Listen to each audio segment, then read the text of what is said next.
Well, hello everybody. Welcome back to Flying with Gab. My name is Gabriel. It's great to have you here today. I'm here in my hotel room in Reno, Nevada. I just got in early this morning at about 9:35. I've been up since 3:30 today in preparation for about a 5 a.m. report time. Just an easy day today, 2 legs, which has made it very nice, and the weather's absolutely gorgeous. It's just beautiful and sunny skies. The hills are covered in snow, which is fantastic.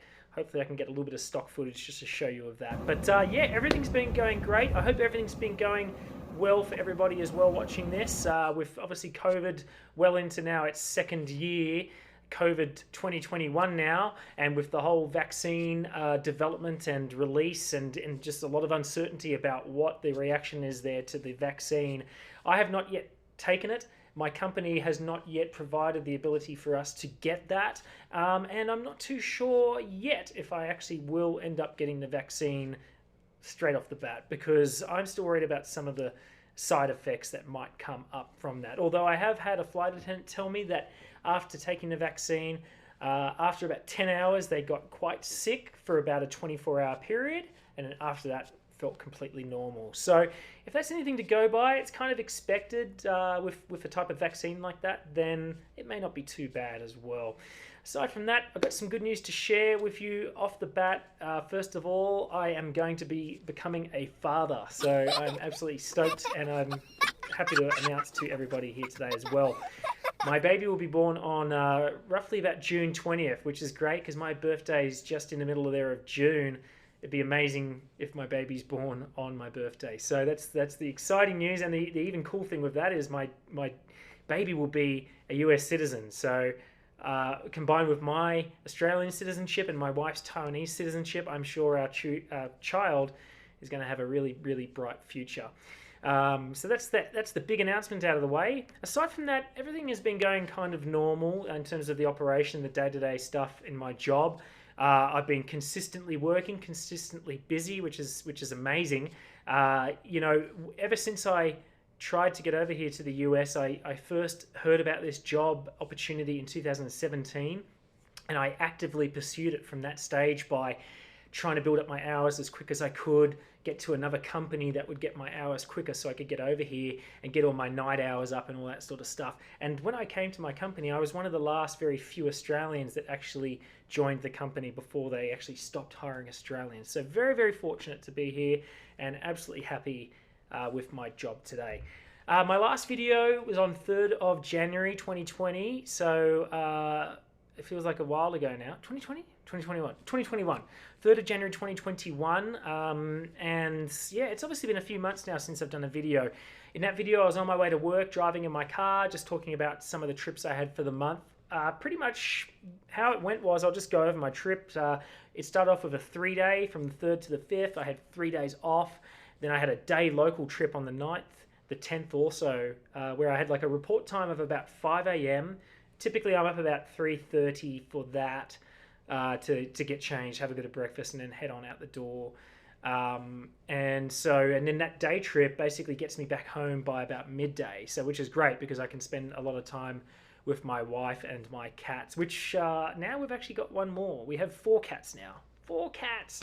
Yeah, we're turning into crazy cat people. I'm going to start throwing cats soon.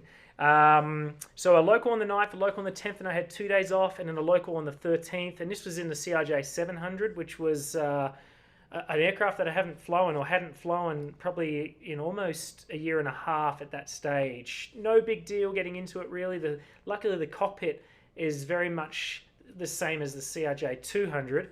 There's just a few little tiny differences in the flight deck there, and with a bigger aircraft, it has bigger weights, bigger inertia and momentum and all that stuff that you have to deal with.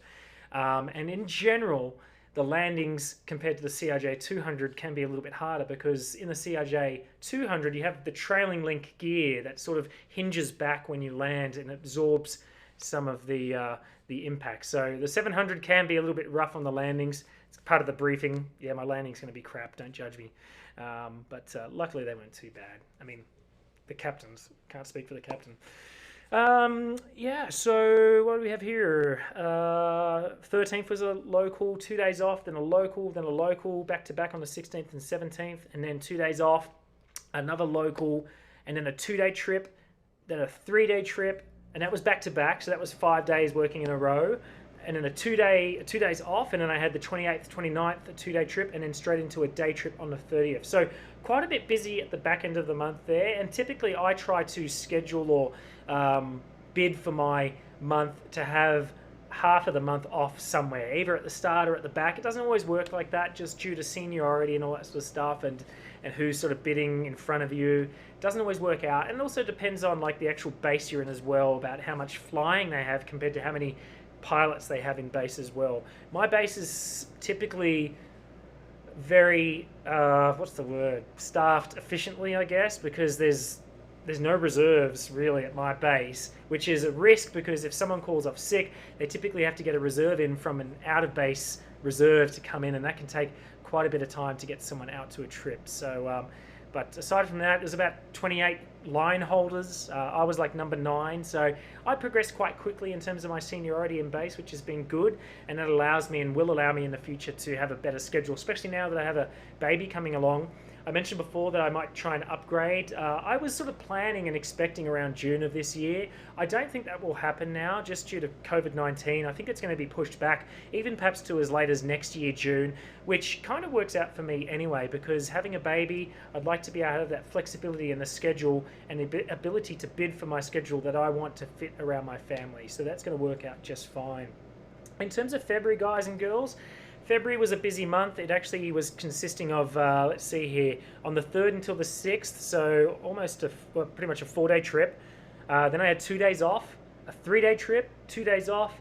I had a 4-day trip, 3 days off. And I'm letting you guys know this in case you're wondering about also what is scheduling like for pilots, and what does a schedule look like for someone? What flexibility do you have? So, a few days off in between trips is fantastic. And typically me and the wife, we try and get up most of the time up to the mountains up near the Sierra Nevada sort of range there, and go camping and stuff. So we thoroughly enjoy the outdoors, and we just did the other day, we went camping for the night.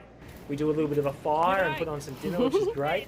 Then I had a 2-day on the 21st, 22nd, 3 days off, then a 3-day trip, and then from the 1st until the 4th off, and here we are in March already. So, well, almost in March. March is going to be, I think it's going to be a good one, because I mostly bidded for local trips, and I actually got a lot of locals. I have the 5th, 6th, 7th, 8th, 9th, and 10th, 6 days in a row of local trips, just to party for the day and coming back during the day. It works out really well for me because I can spend more time with my wife.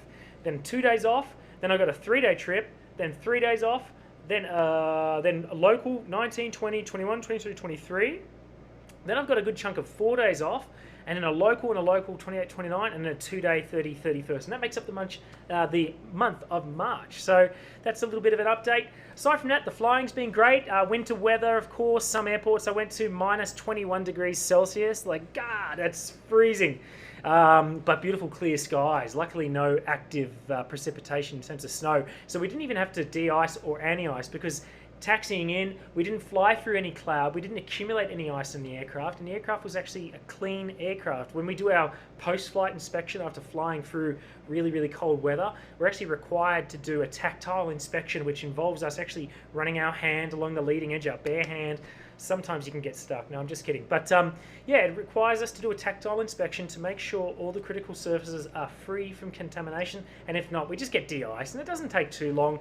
The Iceman, as we call it, which can be a woman sometimes, is in a little truck that's full of de-icing type 1 fluid, and they also have some locations you go to have anti-icing fluid as well. But that's not always the case. Some airports only have de-icing fluid, and that can be a bit of a hassle. When you de-ice and it's precipitating, snowing, yeah, you're kind of grounded, because you can't put any anti-ice protection on that, which gives you a range of protection within a time frame to actually take off and not accumulate any ice on the aircraft. So that can be a challenge. Yeah, but I've only de-iced, anti-iced a few times this year. The weather's getting a lot warmer. It's fantastic.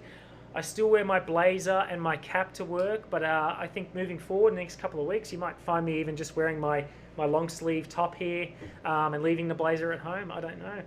But yeah, that's about it. That's all I have sort of to report today. Aside from that, I've got 19 hours here on a nice layover in Reno. One of the things personally I really love to do in my hotel room is I actually love to sing. So you'll see me be singing someday.